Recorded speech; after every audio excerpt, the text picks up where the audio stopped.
ज्ञान है। और हिंदी में उसको ज्ञान बोलते हैं, मराठी में ज्ञान बोलते हैं। Dnyaneshwari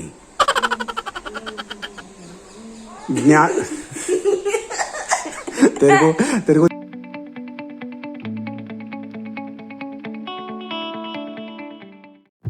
hello people and welcome to my today's vlog. So first of all very sorry, क्योंकि कुछ दिनों के गैप के बाद ये व्लॉग आ रहा है। थोड़ी तबीयत नरम गरम चल रही थी, बारिश का सीजन चालू था, वापस कुछ दिन बारिश आई तो गला वाला खराब हो गया था, तो मैंने कहा चलो थोड़ा सा ठीक होने के बाद ही व्लॉग डालते हैं। लेकिन आज का दिन शुरू हुआ एक ऐसे थॉट के साथ कि क्या सच में एज और पैशन का या एज और आपके टैलेंट का कोई रिलेशनशिप होता है? आपको क्या लगता है, सच में कोई होता है रिलेशनशिप? ऑनेस्टली स्पीकिंग मुझे नहीं लगता इसका कोई संबंध है, बट हालांकि दुनिया इस चीज को जरूर जोड़ती है। क्योंकि रिसेंटली एक किसी दोस्त के साथ ऐसा हुआ कि just because his age was little on a higher side, उस जॉब के लिए जहां पे वो अप्लाई कर रहा था वहां पे उन्होंने कहा कि आपका टैलेंट तो बहुत अच्छा है, लेकिन हमारे एज ग्रुप ब्रैकेट में नहीं बैठ रहा है, एज ब्रैकेट में नहीं बैठ रहा है। तो तब ये थॉट मेरे दिमाग में बहुत स्ट्रांगली आया कि यार दुनिया ऐसी क्यों है, मतलब क्यों एज और टैलेंट को क्यों बांध देते हैं और क्यों कंपेयर करते हैं। आपने शायद ये भी देखा होगा बहुत सारी हिंदी फिल्मों में, जैसे वो मुन्ना भाई में वो जो स्वीपर होता है, वो जो सीनियर आर्टिस्ट है, कितने सीनियर है, आपने कितने लोगों ने उनको पहले फिल्मों में देखा है, 90s की फिल्मों में या 80s की फिल्मों में? I have not seen him, but he is such a beautiful actor, such a strong actor.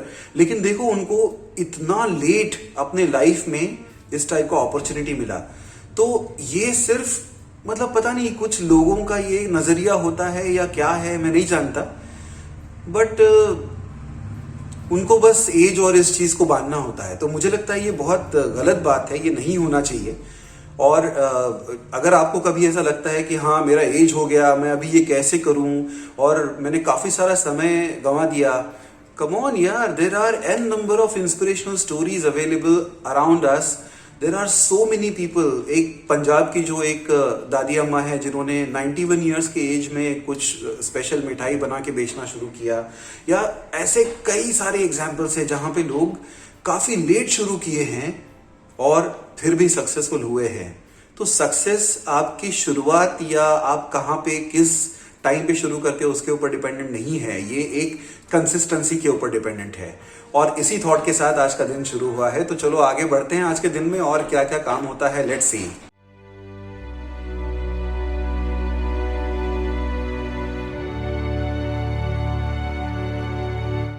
क्या आपने कभी ऐसे खिड़की में बैठ के चाय की चुस्की ली है? मैं तो कई बार करता हूं। तो ऐसे ही सोच रहा था कि जिंदगी में जब कुछ चीज करने का मन करता है तब हम लोग नहीं करते हैं, और हमें बहुत पछतावा होता है कि मैंने ये किया नहीं, या उस वक्त मैं ये कर नहीं पाया कुछ ना कुछ रीजंस की वजह से।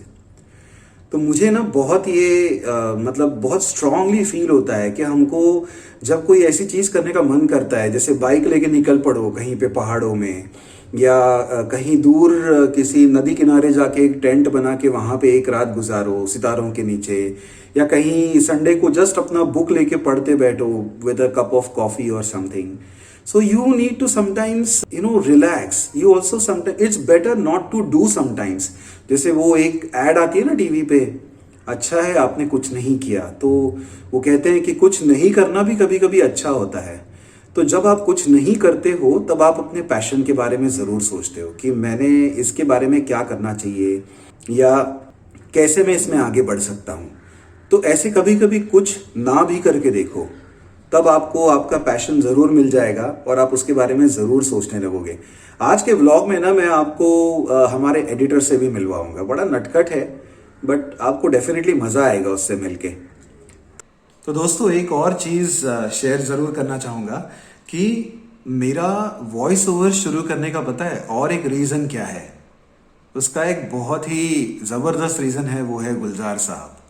यार गुलजार साहब की शायरी, उनकी पोएट्री, उनकी गजलें, नज़में पढ़ते हुए बड़े हुए हैं, और इतना कुछ सुना है ना कि उनकी आवाज़ के तो मतलब मैं तो पूरा दीवाना था उनकी आवाज़ के लिए।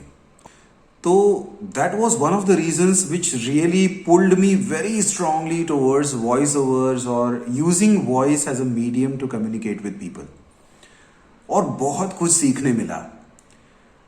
अब जहां गजल की बात चली है तो आपको जरूर बता दूं, मैं बड़ा खुशनसीब रहा। जब नागपुर में था तब मेरे गजल के दौर वाला किस्सा है कि मैंने गजल कंपोज की थी बहुत पहले, around in the beginning of 2000, और वो गजल लिखी थी नागपुर के ही बड़े नामी शायर है शाहिद कबीर साहब, उन्होंने। और मैंने खुद वो कंपोज की तो उनको बहुत पसंद आई। और तब उनके बेटे समीर कबीर जी, जो अभी मेरे बहुत अच्छे दोस्त हैं, हम लोग कई बार बातें करते हैं, कई बार मैं उनकी गज़लें, मतलब उनकी कुछ गज़लें मैंने कंपोज की है। तो समीर कबीर साहब ने गज़ल और उर्दू लैंग्वेज को थोड़ा सा और लोगों के पास लाने के लिए उन्होंने एक ये इनिशिएटिव शुरू किया है, जहाँ पे वो लोगों को उर्दू का तलफ़ुज़, उर्दू के वर्ड्स और किस तरीके से उसको आपने प्रोनाउंस करना चाहिए, ये सब ज़रूर सिखाते हैं। तो मैं उनके डिटेल्स मेरे डिस्क्रिप्शन में दूंगा, यहाँ पे स्क्रीन पे भी आपको शायद दिख रहे होंगे। आप ज़रूर उनको फॉलो कीजिएगा, ज़रूर कांटेक्ट कीजिएगा।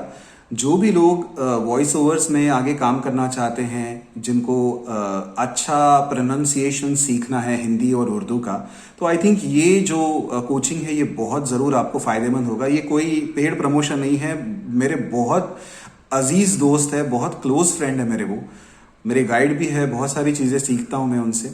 तो आप ज़रूर उनको कांटेक्ट कीजिएगा, उनके डिटेल्स मैं डिस्क्रिप्शन में दे रहा हूँ। चलिए, अब वक्त मिलने का है अपने एडिटर से और देखते हैं क्या कर रहा है एडिटर हमारा। तो ये है हमारे एडिटर मिस्टर आर्यन पुणेकर। अब इनका एज आप ही गेस करो, जो भी है कमेंट सेक्शन में बताओ क्या है। बट इनका मेजर प्रॉब्लम है, इनको मराठी में न्य वर्ड जो है वो नहीं आ रहा है, क्योंकि घर में ज़्यादातर हिंदी बोली जाती है। माता जी का मदर टंग हिंदी है इनके, तो हिंदी ज़्यादा बोलते हैं, बट मराठी भी उतनी ही बोलते हैं, बट इसको सिखाना बहुत ज़रूरी है। तर मराठीमध्ये ज्ञ ज्ञ ज्ञ उसका प्रोनाउंसिएशन है, जैसे ज्ञान, ज्ञान, हाँ ज्ञान है। और हिंदी में उसको ज्ञान बोलते हैं, मराठी में ज्ञान बोलते हैं। ज्ञानेश्वरी, ज्ञान। तेरे को दिक्कत क्या आ रही है? तो ज्ञानेश्वरी नहीं, ऐसे नहीं, ज्ञानेश्वरी, उसको सही तरीके से प्रोनाउंस करो। हाँ, अब थोड़ा सा बराबर आ रहा है, लेकिन सोचिए ये काफ़ी दिक्कत वाली बात है बच्चों के लिए आज के डेट में, स्पेशली अगर बॉम्बे में आप रह रहे हो तो आपको ये सब आना ही चाहिए। और अगर आपके पापा की लैंग्वेज मराठी हो और मम्मा की लैंग्वेज हिंदी हो तो बच्चे ऐसे कंफ्यूज होते हैं। नीचे कर।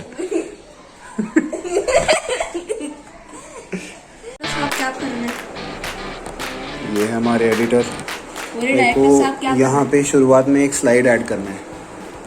बट तो आपने किया क्या कट जो आपको? अरे वो सब हो गया, ये पहले स्लाइड ऐड करके दे। तू पहले डालना यार वो टाइल, वो मुझे नहीं पता वहां पे कैसे आया, तो डिलीट कर दे उसको। तो डायरेक्टर साहब देख लीजिए मैं क्या कर रहा हूँ। अच्छा। देख लीजिए मैं ये पहले से दिखा, क्या क्या फिर से दिखा। सब कलर में गए। हाँ। एक ब्लैक चूज करना है। ओके, ताकि फिर रेजोल्यूशन बैकग्राउंड अच्छा रहे। समझ गया। आपको जितना बढ़ाना है यहाँ पर मिल जाएगा। समझ गया। ठीक है डायरेक्टर साहब। किया गिटार का साउंड कम और सुना। 1 मिनट सुना तो सही। कम कर रहा हूँ। और ये है बारिश का नजारा मेरे घर से। स्विमिंग पूल तो पूरा भरी गया है और इस टाइप से बूंदाबांदी हो रही है ना, जैसे में काम करना बड़ा चैलेंजिंग होता है। और अभी आज तो दिन शुरुआत हो रही है, चाय वाय पीते हैं, लेट्स स्टार्ट द डे। हाँ तो दोस्तों, दिन भर का काम होने के बाद जब आप शाम को अपने प्यारे दोस्तों के साथ मिलते हो, and then you do something really amazingly creative, तो जो दिन एंड होने का जो मजा आता है ना, वो बहुत ही बढ़िया होता है. So thank you so much for watching my vlog till here now. I request you to subscribe this channel, do share it, do like, comment, and do take care of yourself perfectly. Enjoy. Good night.